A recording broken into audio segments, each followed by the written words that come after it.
Welcome back, fellow Myco nerds.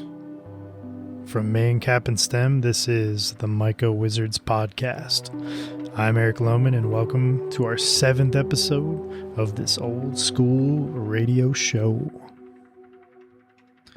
So a few months back, I interviewed Brooks Worden. Many of you in this industry will know who I'm talking about when I say Brooks. He's the man. He's been doing this a long time now. Infected with one of the most curious natures you can have for mushroom mycelium. This was like, one of those individuals I knew I wanted to interview right away, and I just had to make the time to really nail him down and do it. Brooks has done everything, worked everywhere, and I think you'll learn a fair amount about him in this episode. He's been a serious ally to us as well as many other mushroom farms just getting in or who have been in it a while.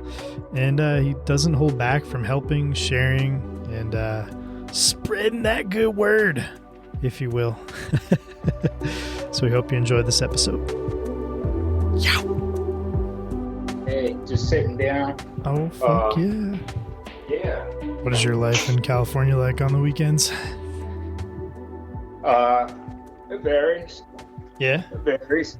Usually laundry's involved in grocery shopping. But, yeah, I gotta hit the laundromat, Fuck yeah, But, dude. Yeah, it varies. It varies depending on the season and the waves and the mushroom season, for sure. Do you do much surfing out there? Yeah, time to time. Posted up on the beach here, so, Oh, man, are you right on it? Gotta get out there. Right on it. Gotta get out there. That's awesome, man. Yep. Is it as unaffordable as everybody says, or? Oh yeah, totally affordable. I mean, opportunity is essential.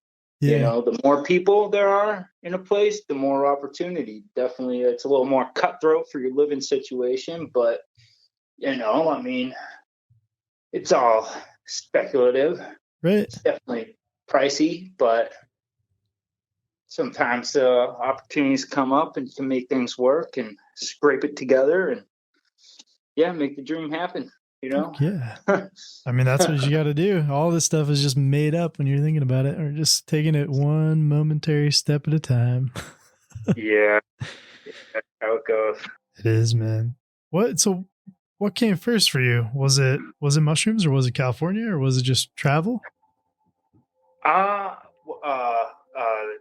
Well, I mean, I guess my mushroom journey goes way back, goes back to high school and dappling around and playing around with the fun fungus and realizing the potential of what we can grow and how that can alter your mind and alter your body. And, I used to live on a woodlot, spend a lot of time in the state forest, and we have quite a diversity back there. So you mean in Mass? back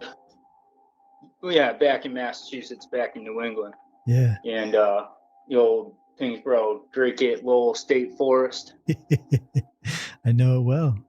Yeah. So we had a little woodlot behind our house, and it was a summer camp, probably about my junior year in high school, and had come across, I was taking this environmental summer camp, and we had an independent study at the end, and I was with a lot of bright kids, and they're doing some gene editing and whatnot, or and I'm like, I don't know what kind of project I want to do, and I remember these purple mushrooms, and it turns out be Cortinarius, and sure, a toxic mushroom, but very intrigued by the diversity. And we had, do you know Bill Nye the Science Guy? Oh, like you wouldn't believe, my man. Yeah, not him, but this guy.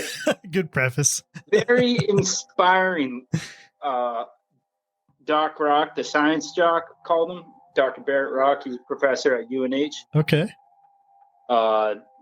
He kind of turned me on to, he said, well, do you know anything about mycorrhizae and how they're integral to our forests and the life of these trees? And virtually without them, they help allocate nutrients and water to trees and other plants. And without them, we essentially wouldn't have our forests. And to me, like, our forest is like my mecca. That was like my sanctuary, a sanctuary to go and to place to reflect and to recreate and to learn. Really, it's a classroom. So was he a professor of yours, like in college, or? No, he was at a summer camp, a summer program I went to. Okay. That's where you met him. All right. Yeah. And it's like a course for like college credits and, kind of like an environmental stewardship class. Yeah. Of course. And it was pretty cool. So I started researching, taking like soil cores and tree cores and trying to come up with some kind of positive correlation between the presence of mycorrhizae and the growth rate of these trees, which was very preliminary and more just like an observation of what's going on. Yeah. Nothing conclusive, just a little summer camp dappling around and looking under a microscope and just learning a little bit more. That's kind of rad. So that's like a super passive entrance into the world of mushrooms. Yeah, totally. Huh. That's far. Yeah. So you took this, how old were you when you were in this sort of stewardship camp? It was like my junior year. All right. In school. And then going in my senior year, there was a lot of pressure. I kind of, I had a very blessed childhood, and I was able to afford to go on to college with my parents' help. And so like a lot of pressure, like, what am I going to study? What am I going to be when you grow up? What are you going to do? And I was like, all I want to do is be outside. All I want to do is just be in the woods. That is all I want to do. Yeah. So I did a lot of landscaping, through high school. That was my job most of the time. We had a lot of space, and I was always doing landscaping at the house. I'd mow pretty much all my summer weekends were consumed by like mowing the lawn or picking weeds, and and then the rest of the time I'd be fishing. Hell yeah, man. I mean, there's some good fishing back in New England, even if you're not going deep sea. I spend so much of my time just like hanging out in brooks. You ever finish fish Althea? No. No, that was just a little scum pond near Muscoppic. Yeah. Okay. Yeah, in that forest. But I used to just ride my bike out there and just go fishing. That's awesome. Just drive there and go fishing. Yeah, it's a good spot, man. That's super rad. Is your family still back in Mass, most of them? I feel like you said they were in a few different places, but. Yeah, they're in New Hampshire, Maine. Okay, cool. Yeah. Up in my parts. Still up in your neck of the woods, yeah. Still fighting that brutal winter right now. Jesus, dude, it was, I mean, we got a first dose of snow, and then we're trying to get done a bunch of like weird little excavation projects outside of the farm just for before it freezes totally, because it's coming. Oh man, it's wild though. You go down to Mass or New York, it's what's that? They already had a nor'easter. Yeah. Plenty any blowdown. You're getting some logs. People dude. Plugs. You guys selling plugs for that yet? No, not even close. We're like the anti-plug company. No, our whole thing is just counting those in the little baggies. What's that? I love counting those things in the little baggies. Oh my god, do you guys do a lot of that at Far West Fungi? I won't say that's like our mainstay, but we do a little bit of it. Okay, all right. Not like a lot. Yeah. And a little bit of sarcasm in that, but I do appreciate growing on logs. However, sawdust spawn works just fine. That's true, man. That's true. A lot easier to use. I know. It's one of those interesting things that when we were kicking spawn into high gear over the past, year, and preliminarily like a half a year before that, when you started talking to us about, the, how you say water agar slurry madness. Yeah. That was an intriguing moment for us, man, because we really we didn't do the spawn thing at all. When we really started messing around with that. For a while, weren't weren't you? Yeah. Yeah. Our sort of companies all came up at the same time between Malsum, Northspore, and us. And, Yep. Northspore went towards spawn and fresh mushrooms on like a local level, and classes and sort of everything. They were trying to get their hands on everything. Yeah. Understandably so. 3 partners who are dedicated to it sort of had 3 different, ways to going about how to do this. So they had a far reach. And then we had to leave a place and find a new spot because our building was getting, too ridiculous. And The spot next to the whoopie pie factory. and now it is, yeah. Before we were down in Westbrook, so the one you came up to is where we're still at. Now we've taken over the majority of this building up here. Oh man, it's a good space, man. I know, you're right next to the whoopie pie factory. You got manufactured diabetes every day. The fucking smell wafts over. It's like half of the day you're like, ooh, velvet, and then the next day you're like, oh man, peanut butter and strawberry, and then you're like, chocolate. It's bad. Yeah. They smell way better than they taste. I will say that. That's what happens though when you start mass manufacturing fucking food like that, Yep. Oh man, but yeah. So Northspore and Mouse and us came up at the same time. So we were the ones doing the block shit, and we just kept going with it, and nobody else is doing it at the time. Northspore was doing straw and spawn, and Mousem then started buying in blocks from us, and we sort of just kind of kept working off one another for a long while. So we bought spawn in from Northspore for a long time, 5+ years. Are they still buying blocks? Mousem? Yeah.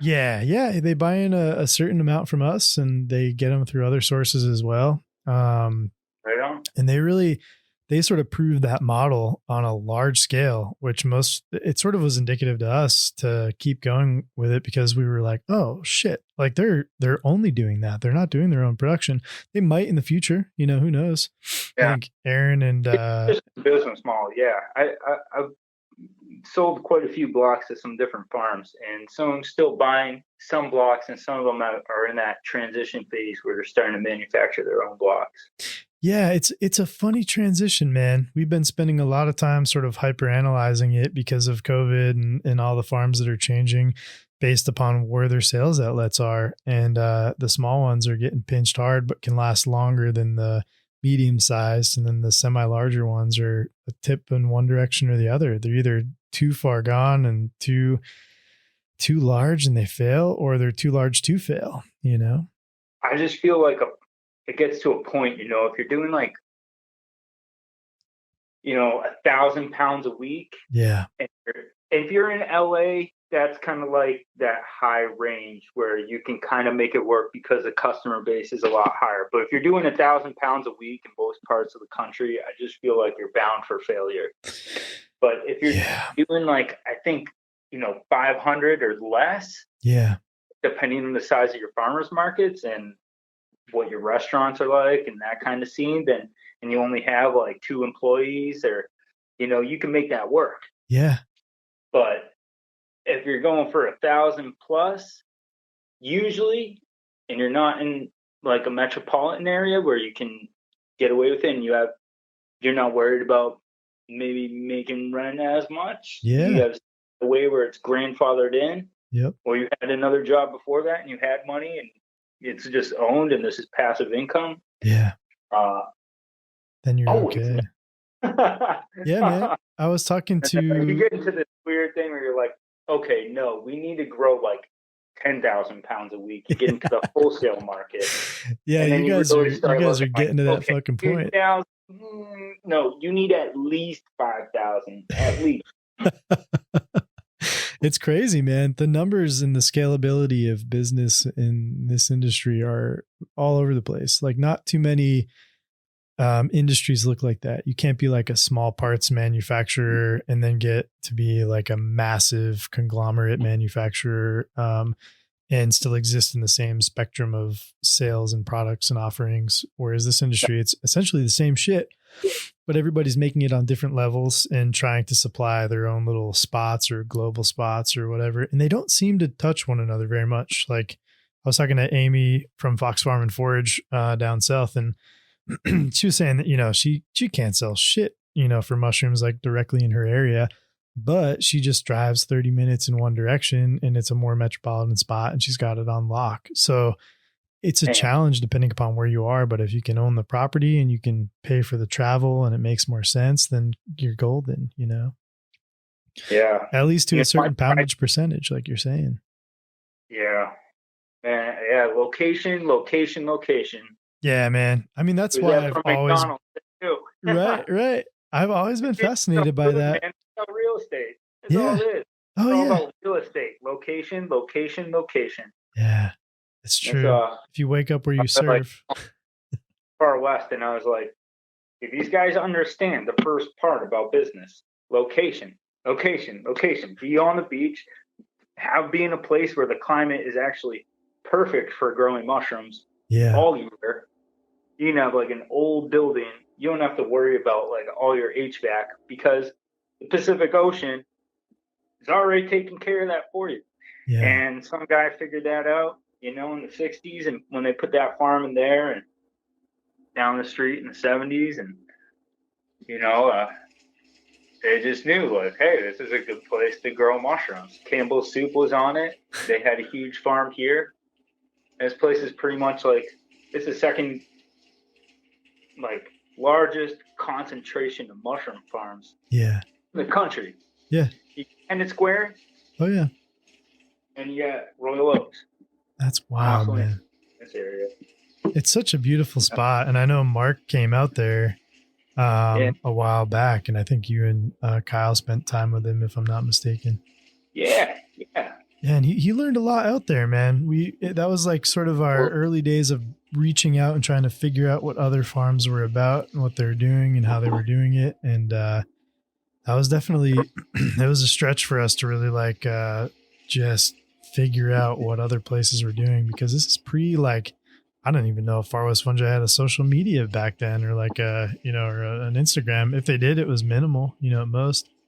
Yeah, we were more like the website, and then just focused locally. You know, I will say that you know, Kyle's lady here, Erin, has definitely been on the forefront of pushing that social media. That's cool. Erin Racer, yeah. It's important, dude. It's how people get ahead now. It's how it's going now. People are getting out there, and there's all this like MycoGlory, MycoGlory, MycoGlory, and you know, I you know, I could care less about a lot of that. Honestly, like it never. Honestly, I'm better off not. No, you know, I just want to be the guy in the behind and like the back scene, just throwing the mushrooms, making it happen. Oh, playing with the cultures. A lot of people are on that page, dude. It's an understandably safe spot, and it's twice as happy there. You know, it's cool. We don't all need to be Paul Stamets. Like that guy, he's got it. He's out there and he's spreading the gospel. And people are on it, you know, and we need that guy. Like, I mean, you know, he was definitely a huge influence on me early in my, you know, after I went to school, I picked up that Mycelium running book. I read that thing cover to cover, and then I read all his other books, and I was like, all right.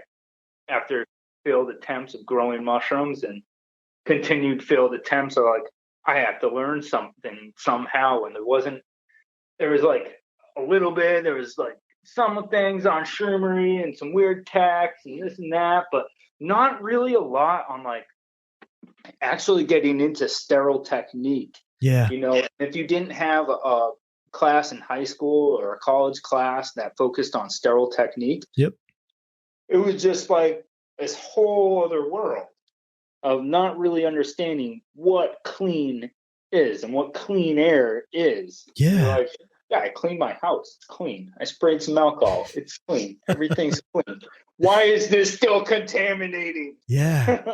Oh, it was such an ambiguous concept to like push air across a surface, because you came, if you came in from the shroomery world, nobody was talking about laminar flow hoods. If they were, it was very like it wasn't even a term that like the layman even there's no concept there. So it was just like you had the still air box, or you had these like different, you know, ways of injecting spore syringes and shit. But But it came so far so fast, especially with that Growing Gourmet Medicinal Mushrooms book that gave some sort of knowledge to a lot of people all at once. And I definitely don't give Paul a hard time for that. Yeah. He I mean, definitely made it a thing. I went out to Israel at one point and even saw his books there at like this Migdal Research Center. Yeah. I don't know if you're aware of them, but they do a lot of interesting projects with mushrooms and their cultivation and getting away from different or looking at different pest controls or utilizing different waste products. Like they were using, when I went there, they were growing truffles. They were growing maitake on apple waste. Whoa. Pretty cool. Yeah. That's really cool sweet. Stuff. And they had that book. They had his books, and it was a constant reference. And I was like, hey, this is what you need. This is a book you need. I'm like, I read that book. That's a good book. That is helpful book. That's a good book. That was helpful. That's so rad. So wait, you got to step back. So what was the transition? You were like, you had this sort of first exposure to mushrooms, and then you went to school, college wise? Yeah, I went to school, and I went for forestry. Okay. Sticking in the path of being outside. Yeah. I was reading his books all going through school, and we had all this I went to Paul Smith's College up in the Adirondacks. Yeah, it's a great spot. And, oh my God, beautiful, endless lakes and streams. Yeah. Just gorgeous, great hiking, just great to be outside. Great place to be outside. Great place to experience real winter. Oh yeah. Real winter. Brutal winters. Brutal winters. 40 below winters. Yep. It's the only kind, man.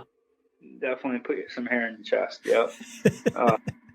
So we were looking at every time I had a project, it was like I would always try to gear towards mushrooms in some way, whether it was like remediation or non-timber forest products, and looking at chanterelle collection, or when I did my capstone, it was for like cultivating wine caps, Strafarion on waste lignocellulosic products. So we had a bunch of sawdust. We had a ton of sawdust, but up there, as you know, up in that balsams, you got all this softwood to deal with, and you don't quite have the hardwoods that we do back down in southern New England and straight out to the Mississippi, but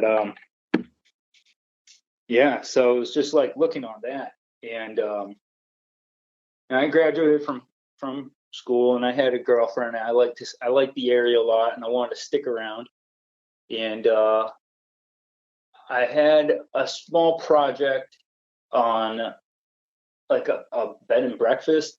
Is like Daisy Meadow Farm. Oh, okay. And in that area anyway. And we're going to write a forest management plan. And I was just like, I had such a hard time like putting a trail in or like feeling this way, because it went right over this chanterelle patch. And I was like, I can't do this. And the soils are really sensitive. And I got really emotional about it. And I really started valuing like all the non-timber forest products. I'm like, maybe I can make, and at the time I couldn't rub two nickels together. I was like struggling, paying rent. I was also working at like a deli just because it's a small town and there's not really a heck of a lot of jobs. Right. And I was just like, all right. Still isn't up there, man. And I found like this, no, it is still really rural. Yeah. I did,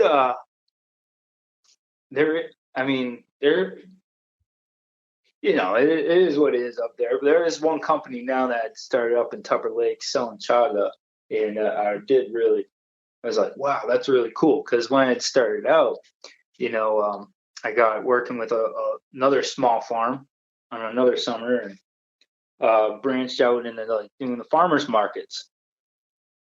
And I had picked, I was getting chaga. We had started up in the old parking lot at our college. We had started up like a community garden. So I got really heavily involved in the community garden and growing salad greens. And I would take those to the farmers markets, and then I'd go up to the Amish country and I'd buy a whole bunch of produce off this guy, Moses. I mean, you can't get better produce than when you're buying it from Moses. That's true. So I believe you. Moses knew what was going on. Moses was the man. Yeah, Moses was the man.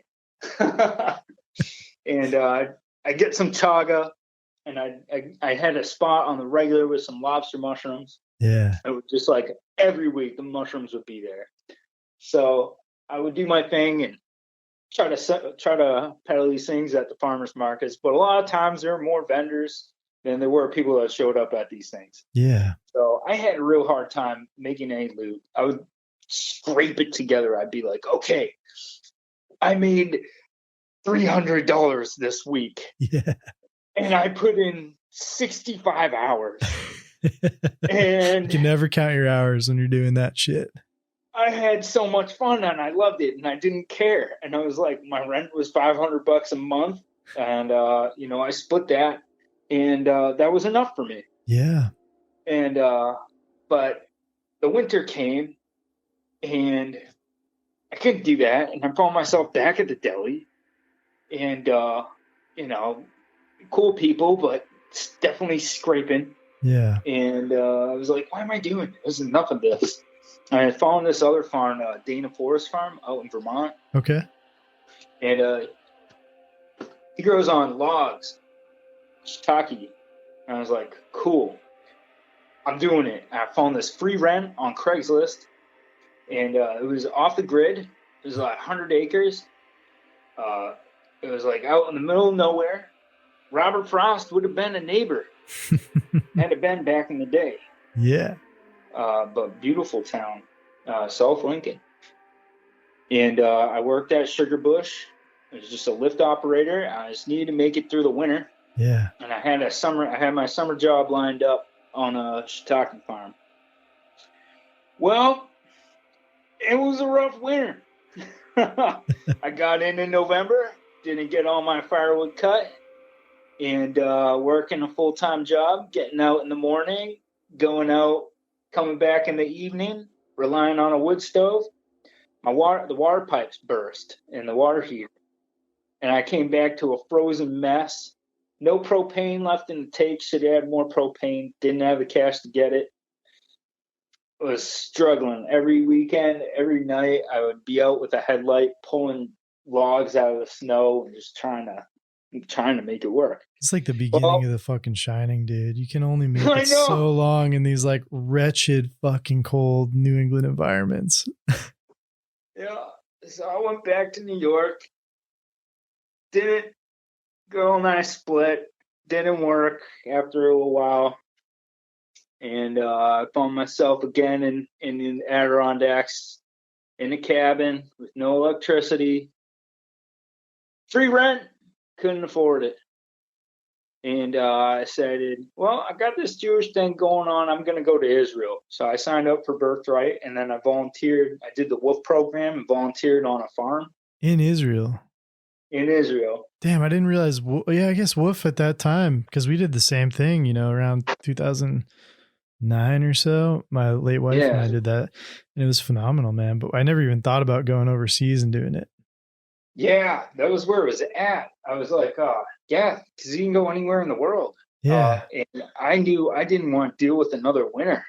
I know the feeling. I'm sorry, man.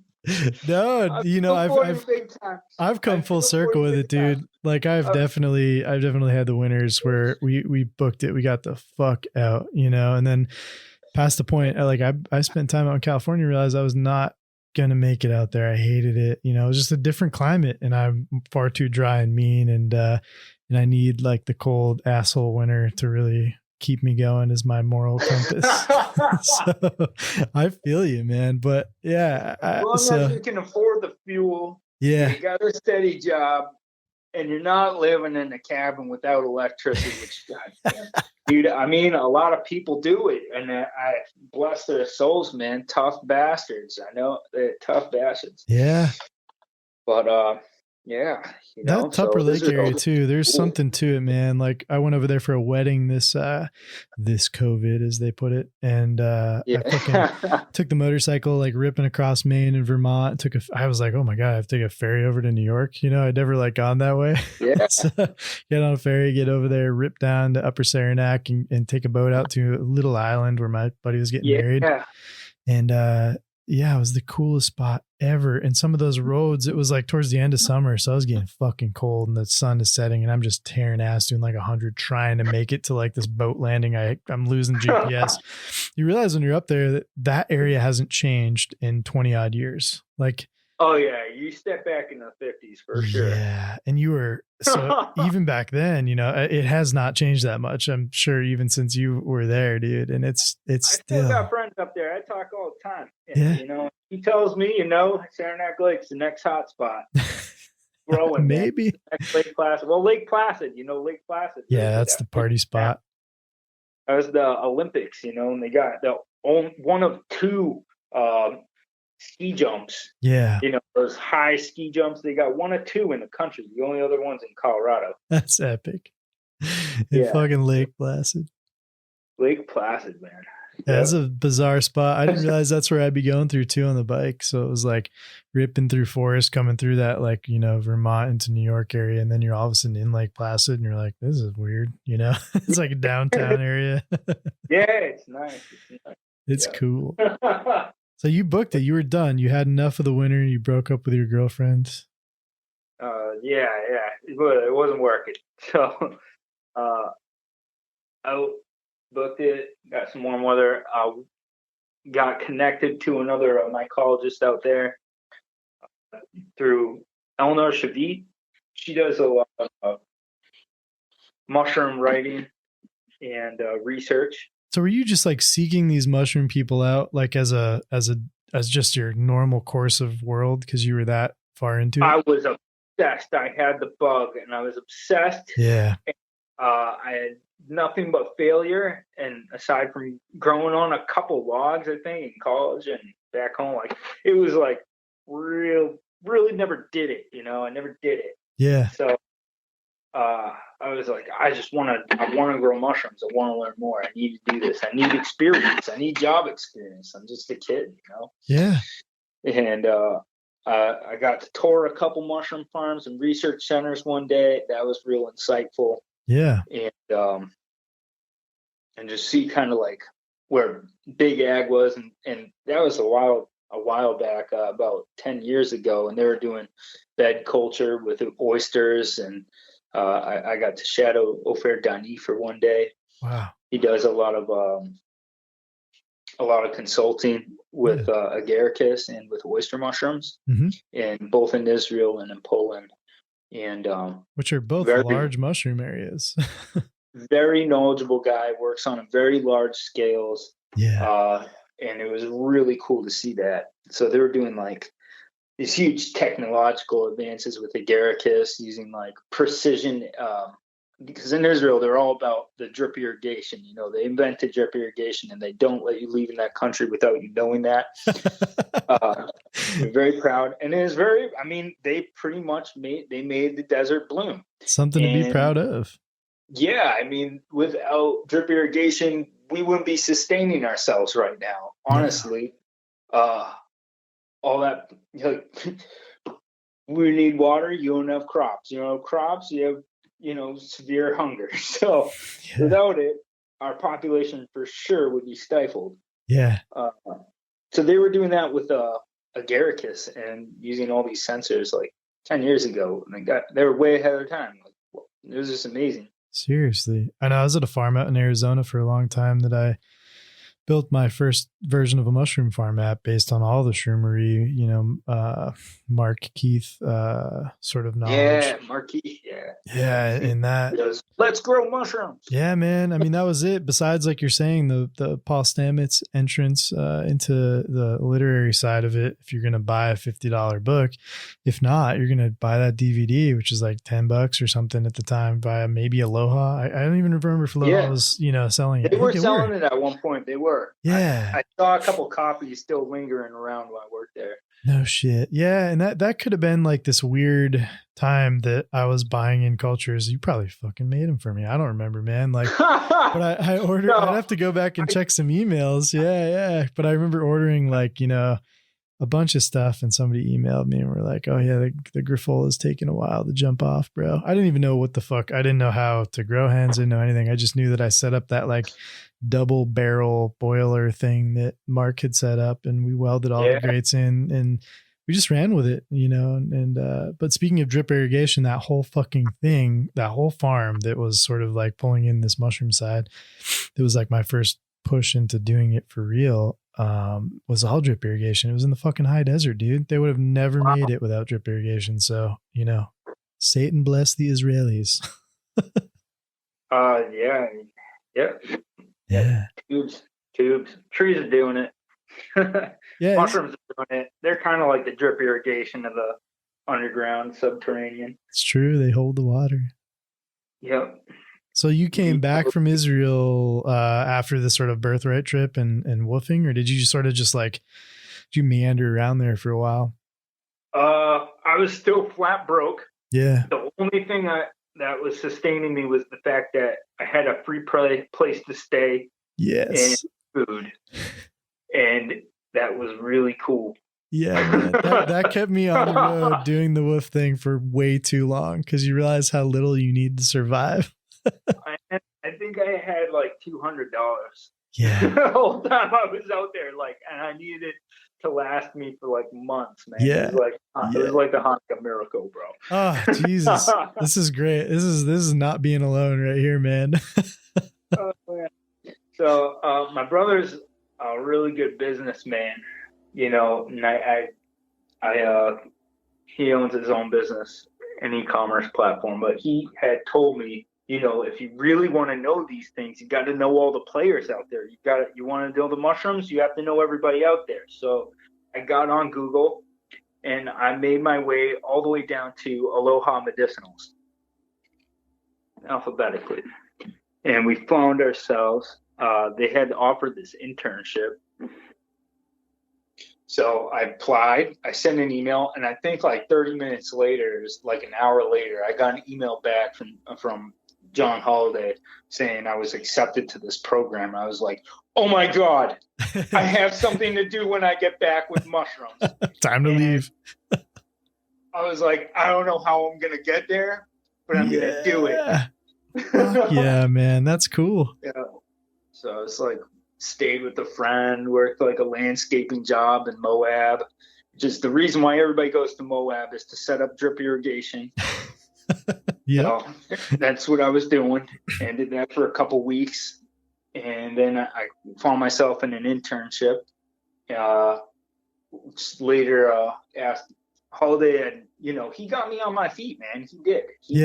I was screwed. I was like so flat broke. I didn't know what to do. Yeah. And he had bought a house, and he needed help like painting and like just some landscaping stuff. And he started paying me, some good cash to be able to just like get on my feet and pay for my food and get me a place to live. What were you doing?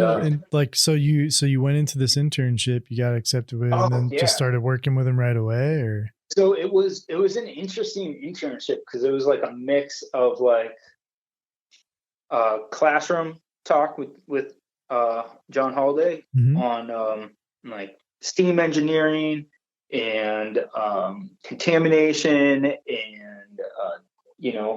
different aspects of really just working in a clean room in a sterile environment. And then the rest of it was like a hands-on, it was like a work trade. Yeah.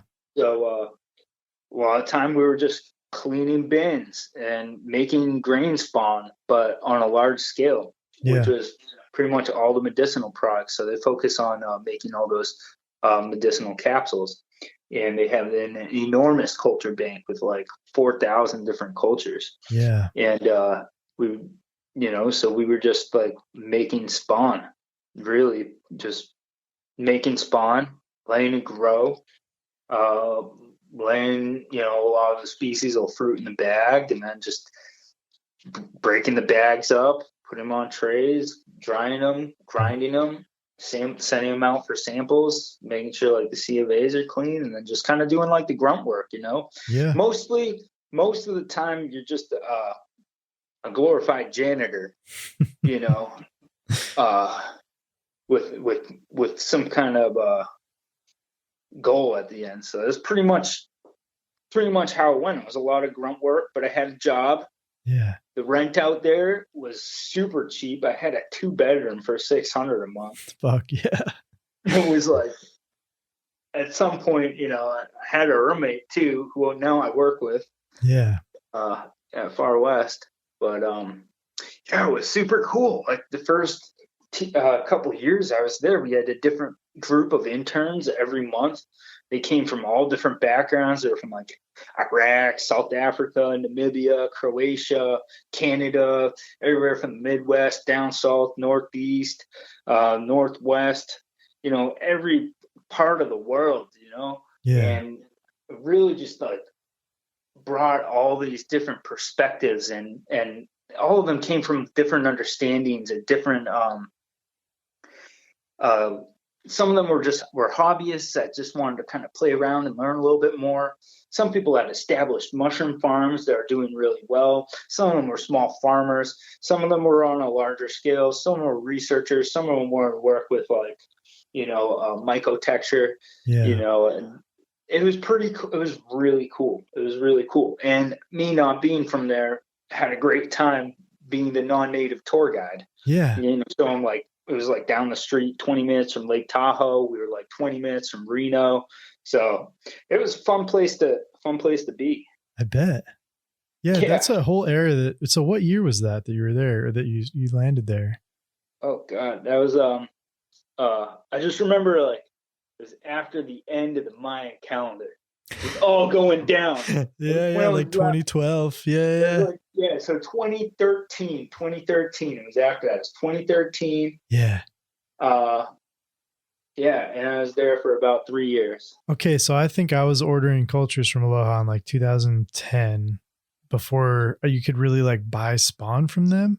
I think they weren't like pushing that heavily. It was like a culture bank and a nutraceutical, and like they did some growing stuff, like they had that on there, but yeah, that was the last time I really interacted with Aloha at all. I didn't know shit about John Holiday. All I knew was shroomery and like the bootstrap world. I didn't even know. If I would have known at the time that you could go into this sort of thing, which might have not been established yet when I was in Arizona, I would have bailed on everything and gone there, you know, because it was rad.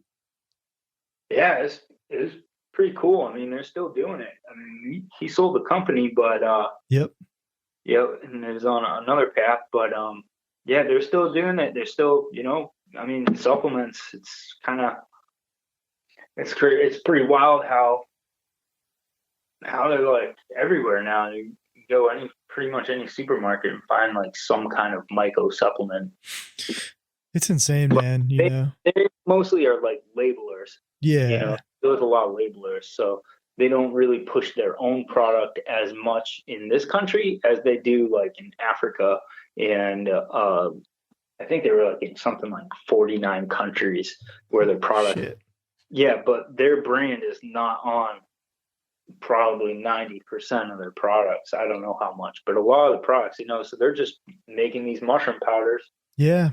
Other people are just putting their names on them pretty much.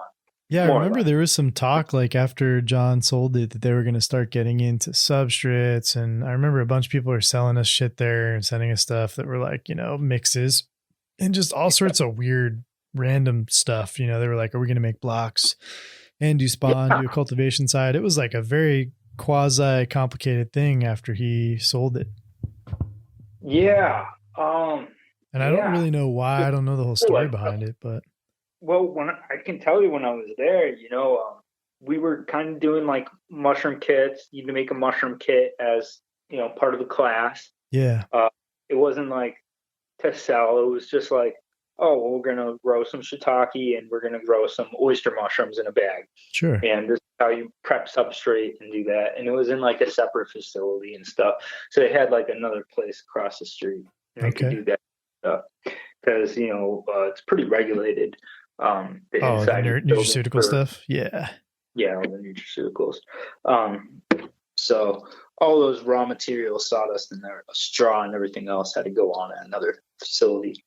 So while I was there, he built they built a little grow room, and we were just trialing out a lot of our strains and working with this other guy, Joey Schlegel, who had a small farm, and he was growing a lot of the oyster mushrooms there and had kind of modeled this like cold pasteurization or cold water treatment methods with hydrated lime to grow oyster mushrooms, but do this on a larger scale where he could get like a wholesale. He had gotten a wholesale contract at one point with Whole Foods and all this, and was just doing, fresh mushrooms. Yeah, I remember Joey, man. That was like that's when I got into CMGN because he started that commercial mushroom growing network. Yeah. And that was his whole thing. And that was my first exposure to people doing anything like this at all. Like through Arizona all the way to Maine, we just did it ourselves. We had no idea, no reference point, nothing, And then I found that CMGN thing. As my business partner's wife was like, Facebook and a smartphone. And I was like, fuck, no. I'd like fought that shit forever because I was the same, similar spirit to you. I think just like rambling, like finding stuff. Nobody could ever find me, get a hold of me. I was in different countries and states constantly, And then I found that book and started to that group and started to settle down. But I realized that Joey had, what was it, Mana mushrooms, right? Wasn't like a mountain of mushrooms? Wasn't a what? No, wasn't his company Mana Mushrooms? Oh yeah, Joey's. Yeah. Okay, yeah. So him and John Holiday had that connection, right? Manna, like from the Bible, Yeah, Mana mushrooms. Substance. Right. Mana mushroom. Yep. Yeah, there's like the cool design of the Mana machine, Yeah, he was an interesting cat, man. I know he's out of it now, but that's interesting that your time there sort of overlapped, with his and Holiday's. Yeah, we got to take him out to, I would take the students to his farm, and then another guy, a good friend, is Don Simone. Yep. From Mushroom Adventures. Yeah. He's the guy who makes all these agaricus kits, and he kind of has he's got an old small farm, and just makes his own compost, even though he's like right down the street from Premier Mushrooms. Yeah. Which is, one of the largest growers in the U.S. They got this insane operation. That's crazy. They're growing like 500,000 pounds a week. Yeah. And then he's got that farm where he's got we're growing, maybe about 1,000. And then doing the farmers markets. Yeah. And the kit. Is he still doing it? Yeah, he's still doing it, man. I still talk to that guy all the time. He's a cool guy. That's awesome. He's like my grandpa in mushrooms, man. Yeah, at some point, like during the whole Aloha thing, I was like, man, if you're growing mushrooms, you kind of have to grow agaricus at some point just to be like, yes, I grew agaricus. Because like 90% of the jobs, because I'm still after it, like I could lose my job. I don't even know. Yeah. What am I going to do? Am I still going to do mushrooms? I might as well have experience with agaricus. Yeah. I need to know how to grow agaricus. Yep. Because that's where the money is. That's where the jobs are. That's where the research is. Yeah. Hands down, the largest employer by far is in with agaricus. Yeah, especially in the U.S. Yeah. Hands down, a single facility will have 250 employees. Yep. You gotta have it. So it was like, this is really cool opportunity, and we did shiitake kits, low pressure sterilization, made compost. I lived in this peach field in a tent for 3 months, and I just because we were making spawn at Aloha, so they we had negotiated this thing where I still kept health insurance through Aloha. Yeah. And I would work as an hourly for Dawn. And, I would just do the grunt work. Me and one other guy for the most part. And then we had Juggy was there part-time too. Yep. There were a couple other people doing farmers markets. And, me, him, Nina, we would just like rock it out, you know. We would just rock it out. So I spend my morning shoveling chicken shit, and you know, my afternoons picking mushrooms. Fuck yeah, dude. I washed my hands. It's dirty, man. But yeah, you know, just doing the thing, doing the thing. Yeah.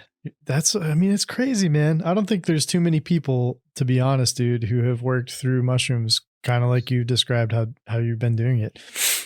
It really is something that I think a lot of people are, even from my wave of people starting businesses to you doing it, you know, right before and after and sort of going through the whole transition, who did it that way. Like the obsession is there, but not the global sort of outreach and falling into those avenues. I do know people who did like the Aloha classes and stuff, but not a lot of them, you know, either made it or they kind of didn't do much with it, or they don't talk about it. There's someone at Mosen that does that. Mosen that had been to Aloha too. Well, yeah, I know they had John Holiday up here. And that was the beginning of my introduction to him. They were super excited to have him up. And then, you know, John and my history is like not an intact sort of thing. Like we don't really have that history at all. But I know that he came up to Mosum and tried to like pitch him on some bleach product or something or another process. And they were like, what the fuck? They were like, no. There was a lot of interesting R&D, man.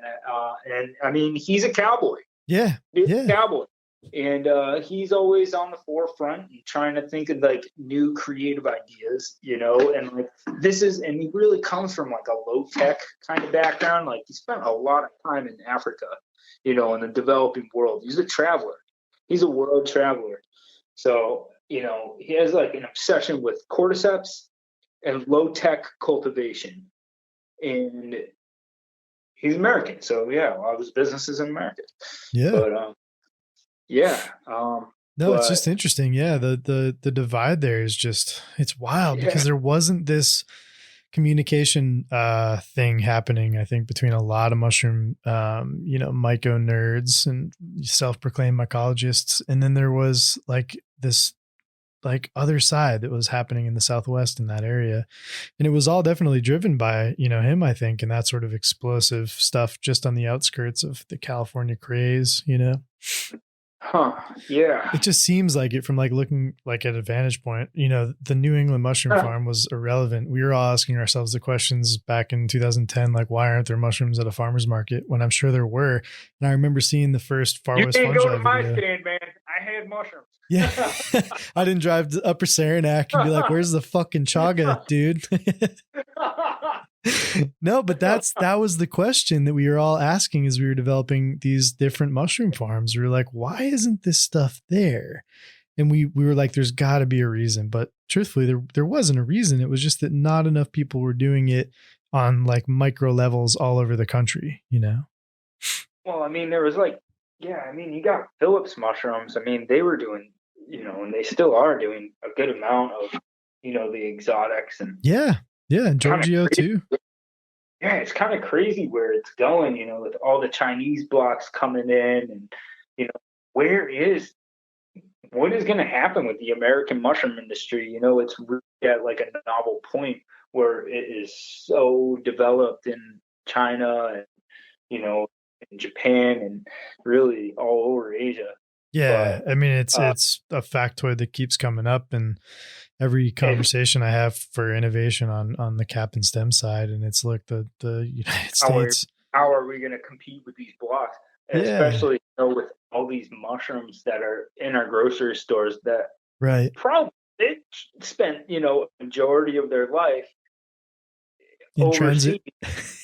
overseas or in transit, and then they spend a week in a grow room and it's still labeled as a product of the USA. Yeah. How is that? Is that something that Far West Fungi is like dealing with on different levels and trying to like work through? It's been, you know, I talked to Kyle about it a bit, and you know, it's been out here for a lot longer than it's been an issue on the East Coast. Yeah. I mean, maybe with the exception in like markets in New York City, but that's New York City. Oh, I remember before Well, Hokuto built that plant, they were importing, barges full of fresh mushrooms under nitrogen packaging and such, That was like some of the first really nice clusters of maitake, while Mycopia couldn't figure it out right away. And they had that major maitake sort of shortage. And then Hokuto came flying in like a fucking bat out of stranger hell, Yeah. It's wild. So it's like, what's going to happen? Are all these mushroom farms going to be Chinese at some point? I mean, you look at like Monterey Mushrooms, the biggest mushroom company in the U.S. Are they going to are they going to sell at some point? Is it going to be a Chinese company? I don't know. I don't know where it's going. I don't know if it's a bad thing. I don't know. But certainly, a lot of it's definitely produced, outside the country. Globalization is kind of just a reality. And I think, being able to do the full process. Yeah. With such a vast supply of ag waste that could be utilized. I mean, and sustainably grown wood. Yeah. I mean, all the waste byproducts that could be utilized. Oh yeah. Are just turned into soil without a secondary product. Yeah. And then just utilizing, all these waste products from overseas, or even if they're buying timber from the U.S., it's just a lot of it is going over to China for like manufacturing, and then those products are sent back here, and then the waste products from our timber on this soil, then gets turned into mushroom blocks over there, and then the food is resold back to us. Yeah. Yeah, the circulation is huge. Cycle. It's a wild global cycle. Yeah, if you look at how mushrooms in Europe sort of move and meander about and get sold and grown and moved, it's like it's continental changes, and sales drives and move. It's just the cogs in that machine are fucking enormous, which it's something it's oddly, it's just so dissociated from like the world that like I live in terms of supplying these micro farms all around the country and the Canada and stuff. They have no relevance of it, nor do I really. I mean, we have like an understanding of it, but we're not in that market because we're supplying so many these small spots that can make it sustainable for right now, because the availability of those gourmets is still trying to push through the mycophobic nature of small towns in USA, Yeah. So they're like, these micro farms are like the shock troops, they're the dudes in the, tent in the peach forest, like they're trying to like just ride it out and see what becomes of it, but it's very hard to see, through that crazy, crazy fog of like mass movement of fresh products, Absolutely. So what brought you to Far West Fungi? Was there something in between that and Aloha? What was that transition for you? Yeah. A fun one? You want to tell the tale or no? It was another tale of the Wild West. So the company was sold. Aloha. Aloha was sold. Yeah. And I had the opportunity that Holiday bought, was part of a team that bought a farm in Wyoming. Yeah. And myself and Joe Schlegel, along with T.R. Davis. Oh, yeah. Went out to Wyoming and tried to make this thing. It was total turnkey, grow mushrooms on a trial that I had on pellets, which I gotta say the pellet trials I had were preliminary, and they were small, and they weren't as successful as what I was getting for like yields on straw. Yeah. But we had all these pellets. We were gung ho for it, and we had to kind of make that operation work. Yeah. And so we were mostly dealing with when I got in there, cleaning the place out. It was like a neurospora nightmare, right? It was a huge mushroom farm. Okay. And then I think our first grow ended up being a nurse for nightmare. Yeah. We had cleaned the air ducts. We had like done the mezzanine, like we put on new filters in, like pulled all these like air handlers out, and got the fan comm up and back and going, and just kind of like we're polishing it up, and the other part of the team, was working on the boilers and getting those all reconfigured and cleaned out, getting all the scale out, and just like getting everything going. Yeah, really, because it was just defunct for quite a long time, right? This farm was just dead. Oh man, yeah, it was dead for a while. Yeah. It was out in Shoshone, and that whole tale of that farm was,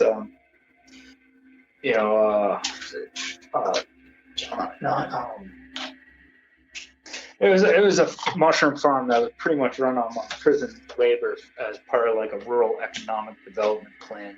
Right. Okay, I remember. And then I think from the story I was told was it was not a good idea to give prisoners a whole bunch of knives and relinquish them to go pick mushrooms, and then tell them to go pick mushrooms. Might work with cherry they had to tomatoes. collect all the knives at the end of their shift. Oh, fuck. And you're just sitting with all this compost. So I was told like all these knives would just disappear in a thing of compost, and it'd be like they wouldn't be able to collect them all, and people wouldn't have to go back to prison. Wow. So I think it was just people just messing with each other in a difficult situation. Yeah. I had nothing to do with it, man. Dude, I've seen a lot of that stuff, Yeah, no, I know that was probably before you were out there, but the craziest thing is like you go into a Safeway anywhere in Arizona for the most part, and it's coming the fresh tomatoes, the like awesome cherry tomatoes that we were growing on a relatively small scale at this farm in Chino Valley. Yeah. They were majority stocking the shelves at the Safeways via this giant prison labor farm. It was like a fucking city under glass, dude. So I forget the name of this farm, but it was massive. You drive by it and it was like, at least a 10-minute drive down the road to get past the property of this like farm under glass.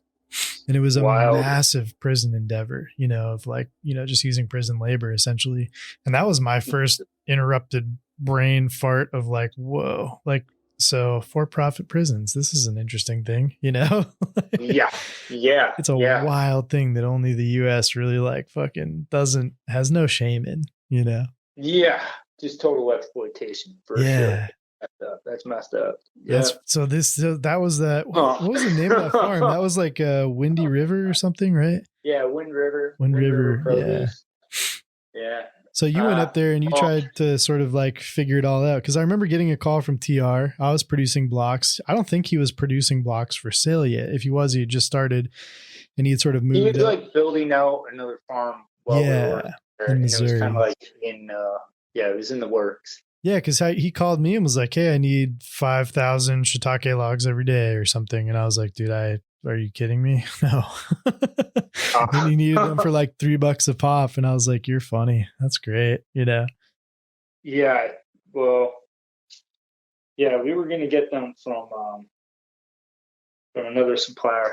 And I think it was Lambert. I think we were going to get them from Lambert or it's escaping me right KSS now. Or something. Yeah, it was probably KSS. Actually. Sure. Square Specialty. Yeah. Yep. Yeah. And we were going to get them from them and then just fruit them at first and just kind of get that going. So I'm assuming this whole fucking thing was just a nightmare from like the get-go. Man, it was a nightmare. Yeah, it was a nightmare. Yeah. So I got canned. I ended up probably for the better, and all good. And I don't want to talk too much about that farm, but it was a wild ride for a little while. Yeah. And then I used to take students out to Far West Fungi also, and we had the fungus fair from Aloha. I used to take them out there. Yeah. Okay. And then there was the Santa Cruz Fungus Fair. So I used to take them to Far West Fungi and to the Santa Cruz Fungus Fair in the winter. Yeah. Pretty much in the first week of January. It would be coming up if it wasn't COVID time. Yes, sir. It's the new times. Yeah. And so I reached out to him, and I had also reached out to Willie Crosby back in Massachusetts, and was kind of contemplating where I may land. And that's when you came by here, right? So you came here. Yeah. I think I came by there after I was already working at Far West. You were? Okay. Yeah. You just had come back for the holidays, right? I had just talked to him on the phone. I had been back for the holidays. Yep. Yeah, before, and I saw him one time, and I saw you guys another time. Okay. I hadn't heard of Captain Stem until I worked at Far West. I don't think it had crossed. I hadn't found you. I don't know. No, we were still developing basically. I think Windy River would have been your only real exposure to us name wise, just because of TR and Joey. Yeah, that probably happened after I left. I was only there for a few months. Yeah. Then yeah, and I ended up So I talked to Kyle and his family and said, pretty much, if you guys can make it work for me, then I'll make it work for you guys. I'll work hard for you. Yeah. And it's kind of wild, and first within the first 2 weeks, they were going to a conference in the Netherlands. Okay. And the guy that had been making all their spawn, doing all their tissue cultures and everything, just for the past 13 years, just up and left. He stopped coming to work. He just all of a sudden, no show. Nobody knew what happened to him. Nobody heard from him. Yeah. And just all right, he just bailed. So we need a guy. And I'm like, well, I happen to be making spawn, past 3 years. That's kind of my bread and butter. Yeah. That's pretty much all I know. I've grown, I grew some mushrooms. I did get to do a lot of mushroom cultivation and fruiting at Aloha. Yeah. Yeah. We tried all their shiitake strains. That was kind of my big project for them. Oh man, did you publish that paper with him on straw and 75 and all that?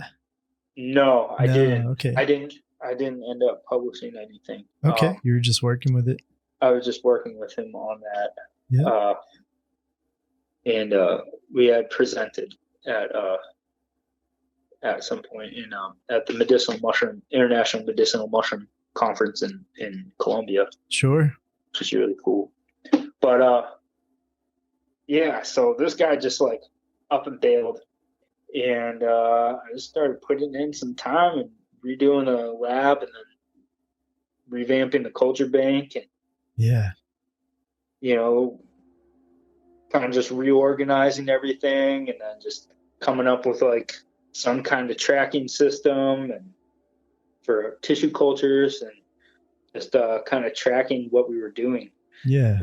And in the lab, and then what spawn was going to be used for the production cycle, and then kind of led into writing our production schedule for the mushrooms. Yep.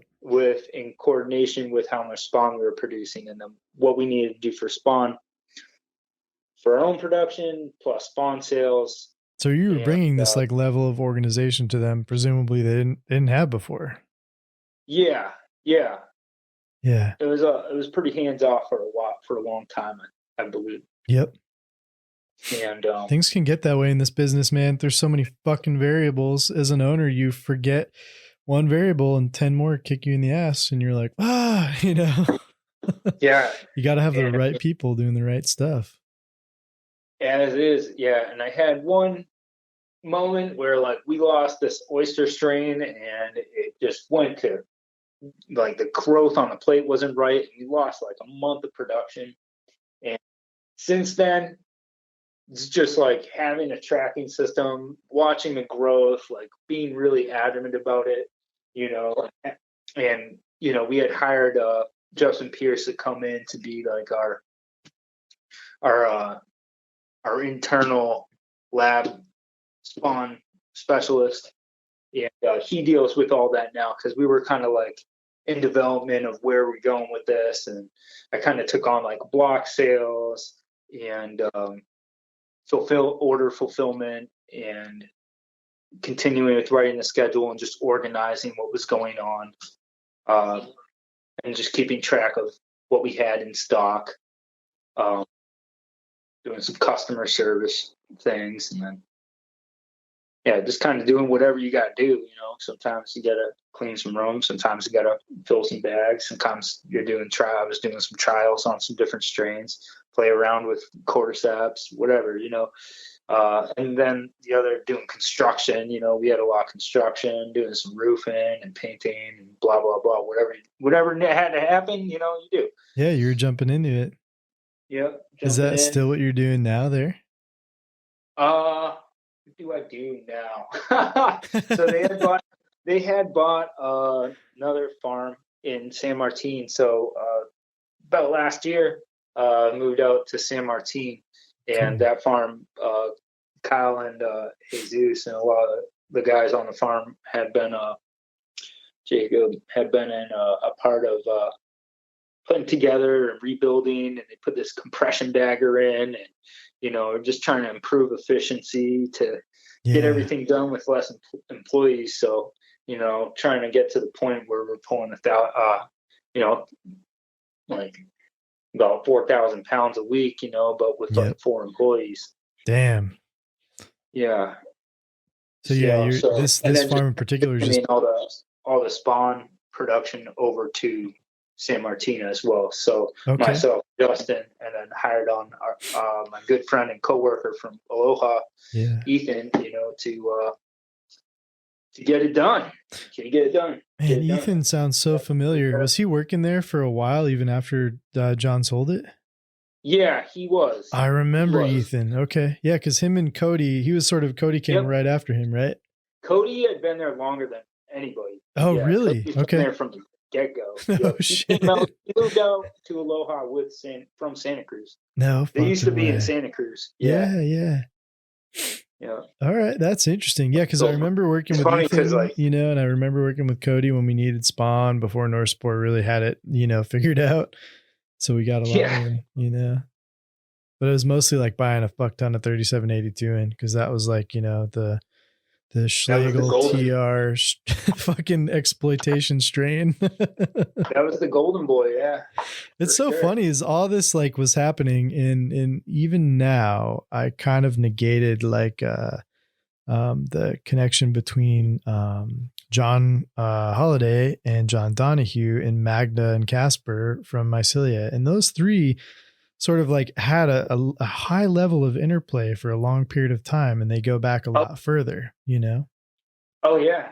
So like the innovations and such between those three companies spread pretty, two closer in the States and the others in, on the other side of the great wide open ocean are like, they're just, you forget that interplay was there, and we're all feeding off of it, the same strain development and the same sort of methodologies and movement and such. And it's from low tech to high tech to everything, to how John Donahue's baggers and shakers and spawners and all that fucking shit worked, Oh man. Yeah. Now we're just tackling with, taking on what they have in Japan, which is like, man, Miles, this new, the new bagger that we got, that Kyle bought a couple of years ago. It's just like, wow. I mean, the automatic sort of one, right? Yeah. I mean, it picks up the bag, opens it up, dumps the material in, compresses it to the right compression, puts 2 holes in it, spits it out. They got machines for folding bags, putting bags onto trays, and then all the trays go into into your carts. All that can be 100% automated. Yeah. All you need is 1 employee. Right. And you can do 4,000 bags, in a day. Yeah. The right equipment. That's fucking it's pretty crazy. wild. That's so wild. So did Kyle just go over there and sort of start finding that stuff? I remember like him documenting a trip. I think I was following on Instagram or something, And it was just him in different farms and spots. Yeah, he worked with a lot of growers in and you should talk to him more about this for sure. I will. Yeah. I'm super excited to have their contacts. Cause one of the first mushroom videos I saw that I was like, what the fuck was John. And him sort of giving that initial tour. It was part of some like food company program or some shit, and it was like a terrible interview, but he was like the coolest dude. He was just giving a tour of the farm, Yeah. Yeah. That was a pretty cool thing about Far West. It's a family business, but they definitely like take in like family. They had like these huge potlucks, and we'd give tours, and the public, all the people at the farmers markets that we had served at all these farmers markets, they were doing like 20 some odd farmers markets a week. Yeah, they were doing. Are you guys still doing that many? Still. Damn, yeah. Holy shit. And plus 2 stores. Yep. Like 2 mushroom stores. How many mushroom stores do you know? I mean, like, besides you guys, stores. I think I know. Yeah, 1 or 2 more. Yeah. Yeah. There's one more in Santa Cruz, and they got the flagship up in San Francisco. Yeah, which is a fucking cool ass building in general, man. Yeah, that whole spot's really rad. I think you're going to see more and more mushroom stores as time goes on, especially as the Cubensis thing picks up and people see this thing as more of like a fucking whatever, it's like going to a nursery basically, but it's going to be, a head shop nursery combination. Like you go into a weed shop now and you can buy plants, you can buy weed, you can buy brownies, you can buy things to grow weed. Yeah, but you cannot buy a pipe. Right. You have to go to a separate shop, which is the shop that I initially thought would be selling the weed in the first place. All the guys on the bong, glass. Yeah, I thought they were going to sell weed. No weed. Got to go to a different store. Yeah, well, maybe the paraphernalia for Cubensis growing is just too fucking bizarre for people to like be like, we can't sell syringes where you're selling spores, Yeah. Fucking A, man. It's a radical explosion. I really didn't anticipate any of the like decriminalization pushes or legalization pushes, and it's it's funny to just see happening now. Walking the fine line, man. Walking the fine line right now in the legal system for sure. It's wild. Yeah. California is just a weird place in general because it's like one of the only places, spores are outlawed. Yeah. What? Oh my God. So spores are illegal. It was funny because Michael Butte, gave a talk on this, for the Fungus Fed at one point. Yeah. And he was saying like how the spores were outlawed, but mycelium is not outlawed. Right. The intent to grow is outlawed. But and psilocybin is outlawed. Yeah. But mycelium does not contain any psilocybin. Right. Nor are they spores. Right. So it's like this weird kind of, I'm like, is that gray area? Does that mean like it's okay to sell mycelium for microscopy and right like in California? Is that what? I don't know. I don't really want to get my head chopped off. So I'm trying to stay away from the prison labor. I don't want to find myself on a the opposite side of that barbed wire fucking fence. Farm if they know what they're doing, but if I get stuck with tomatoes, what the fuck? Yeah, for sure. Yeah, it's an intriguing fucking part of the industry, dude, and I don't know where it's going. Or, we've always been at arm's length with it because we're already suspect, all of us, who are involved in this fucking industry. So like, I don't even mean suspect like we've all done psychedelics and had those weird experiences. The connection is too close that when somebody sees a mushroom farm pop up and like there's already a suspicion around it that you're not just growing gourmet mushrooms, so it's so hard. That is a very like difficult line to walk. I got in a fight in a bar over it once in Carson City. Did you really? It's like I took it in, like place across from the casino, I'm having a beer. He's like, what do you do? I'm like, I grow mushrooms. He's like, I'm a cop. And I'm like, oh whatever. My God. And the guy was drunk and he tackled me to the ground. And this guy, he's not a real cop. He was just going to school cop. I found out later because he's my fucking neighbor. I was like, Jesus Christ, dude, you're my neighbor, bro. Like, what are you doing? I would look out for you, Yeah. And he's tackling in my bar, and I'm like trying to produce like nutraceuticals to improve people's health. I'm like, relieve them from cancer and whatnot. And he's here to incriminate me. I'm like, oh, what happened? What happened in this country, man? Like, Wow. I really hope that dude didn't become a fucking cop. Did he? I don't think he passed his test. I don't know. Well, let's just pretend he didn't pass his test. God, I hope not. Holy shit, dude. I would fucking lose it. Where are you coming from, bro? I know you don't hear that every day because we live in the desert, but right, yeah, whatever.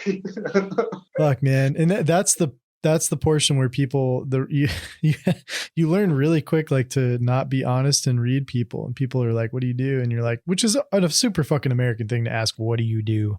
Nobody else in the world asks that fucking question. You've been in other parts of the world. Nobody. It's so fucking rude, on any other fucking language level. But yeah, they ask what you do. Yeah, man. I've said everything from a farmer. Yeah, I'm just a farmer. I just say I'm a farmer. Yeah, farmer, a mycological purveyor. I don't know, like anything. It's even funny when you can say things like Psilocybe cubensis in like a loud room, and nobody knows what you're talking about unless you say it different, And so yeah, it's just it's an awkward thing. Yeah. Fucking A. Well, so you still like living out there. You like working there. I'm not trying to drag you back to the East Coast. Just curious, No, only money does that. Only money will drag you back east, huh? Oh man, well, you're in the spot with the fucking money, dude. So I'd stay there. Yeah. No, it's working so far. So I'm not homeless, and I'm not in a shack without electricity in the midst of winter. It takes a lot to get me to move. I'm a stubborn bastard. Oh man, well, good. You're better off staying there, dude. I think, a lot of people who don't own businesses in this industry, or they're not integral in their own minds, like they haven't offered as much as some people who've just been in the industry like you, man. And I really gotta say, I'm appreciative for everything you've shared with us, just from the culture slurry shit to the strains to the concepts, ideas, and bags and whatever. That's a rare thing to sort of just reach out and have all those contacts and not be like the owner of a company. You're doing something above and beyond. Oh, thanks, man. I really appreciate that. Yeah. I would say, I love what John Garone says. And he always goes, we're always here to help people, because we think anybody that's as crazy as we are to grow mushrooms could use a little help. Because, it is a crazy freaking industry, man. The margins are super tight. It's not really a forgiving industry. It's super labor intensive. You really have to know about pretty much every aspect of you got to know HVAC, you got to know business, you got to know sales, you have to know lab techniques, sterile culture work. You have to know how to do be efficient and have a solid production model. You have to know all this really specialized equipment, or it really helps to know all these things. Of course, most people stumble in and don't know jack shit. And then they realize they're on a crazy uphill battle, or they are imitating another farm, But it really is very unforgiving industry. It is really tight margins, and you have to be really creative and really dedicated. You do. So, God bless anybody out there trying to do this. There's more and more every fucking day, dude. The more I've learned about it, I always thought I wanted my own mushroom farm. The less I want my own mushroom farm. Yeah. Dude, it's a valid thing to work through, and most people won't figure that out until they figured it out by starting their own mushroom farm. It's a valiant effort. It's a valiant effort. It's the more you know, the more you're like, oh damn, yeah, wow, yeah. I mean, there's almost every single week, I was just talking to Kyle there. It's almost every single week, there's always something that breaks, or somebody that you got to deal with, or some issue or logistical nightmare. And it's always something, So it's never perfect and smooth, even on a large scale or a small scale or any scale. Really, it's just it's always a new science project every single grow. It's what Every keeps the single crazy crop. people into it, dude. You know? Oh yeah, yeah. I So it wouldn't. really just takes one thing to go wrong, and then the whole thing is like it's all or none. It's all or none. You're making big, or you're gonna lose big. I'd be lying if I said I didn't have fantasies constantly about like making one product over and over that's shelf stable and uninterrupted by all the variables. I'll wake up from a dream where I'm like manufacturing like one bushing for like one company over and over, and I'm so excited. It's like a wet dream for people who are in an industry full of these many fucking variables and changes. Yeah. That's fucking crazy, man. Well, what's your future, man? Are you just going to stick out there? You're going to stay at Far West Fungi for quite a bit? We'll find out. You'll find out. Cross bridges as they need to be crossed. There you go, man. So far entertained. Fuck yeah, dude. Although I'll say it's been a pretty weak wild mushroom season, but all these forest fires, that is the other passion of California. Yeah, it's pretty much the only state where you can hunt mushrooms all year. Maybe Florida, maybe also Florida, and maybe parts of Texas, but for the most part, California is where it's at. I never found more morels in a single day than out here. It's true. And I mean, like days there you can just walk around and pick I pulled out 125 pounds of chanterelles in a day. It's true, man. The biodiversity is huge out there, and it makes me wonder, primarily because California is so like under attack, technically speaking, on a global level, globalization level, ecological level. It's a fucking volatile place to live, which makes sense why there's so much mycological activity when you think about it, It's a dynamic landscape, that's for damn sure. Yeah, it's fucking true. Well, hey dude, thanks for doing this. I appreciate it, man, and I really appreciate you and what you're doing out there. Wait, that was it? I don't know. Do you want it to be over? You're the man. All right. Thank you so much, Eric. Appreciate it, man. I appreciate everything you do. Absolutely, man. I hope you come back east sometime. Come visit, hang out, and if I'm ever out there post COVID, dude, I'm gonna hit you up. Awesome. I love it. Mikasa Sukasa. Hey, take it easy, man. All right, brother. Be well.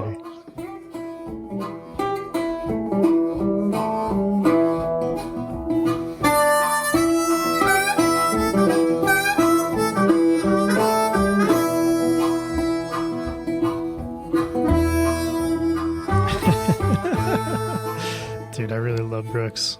I think he's one of the most genuine dudes in this whole myco-centric world who doesn't need to own a mushroom farm to be a self-proclaimed expert. And, people like I can back it up and say he knows his shit. And he's always willing to experiment and, chase down new ways to do cool things.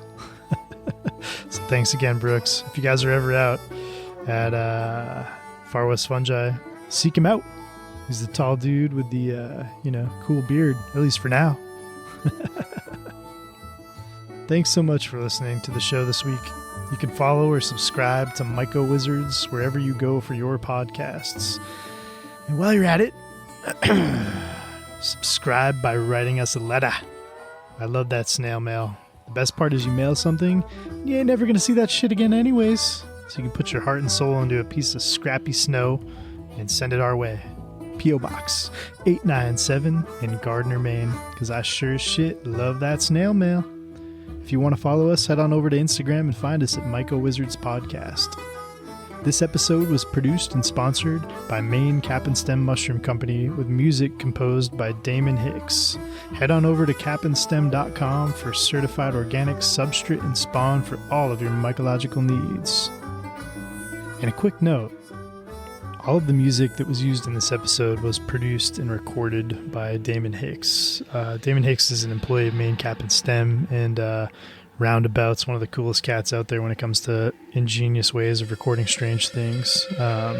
he just walked around the farm with a mic and a recorder someday a couple weeks back, just getting like tidbits of like walk-in cooler sounds and sawdust trommels and water escaping through the sterilizers, different pipe work, and just general atmosphere sounds. So if you're freaked out by it, the music, well, get gone. If you're into it, reach out to the dude. I think his Instagram is like Fluid Mech Music. If I can remember this correctly, it's FLUIDMECHMUZIK on the Instagram. Get at him for making some weird beats for ya and your podcast, kid. Until next time, later.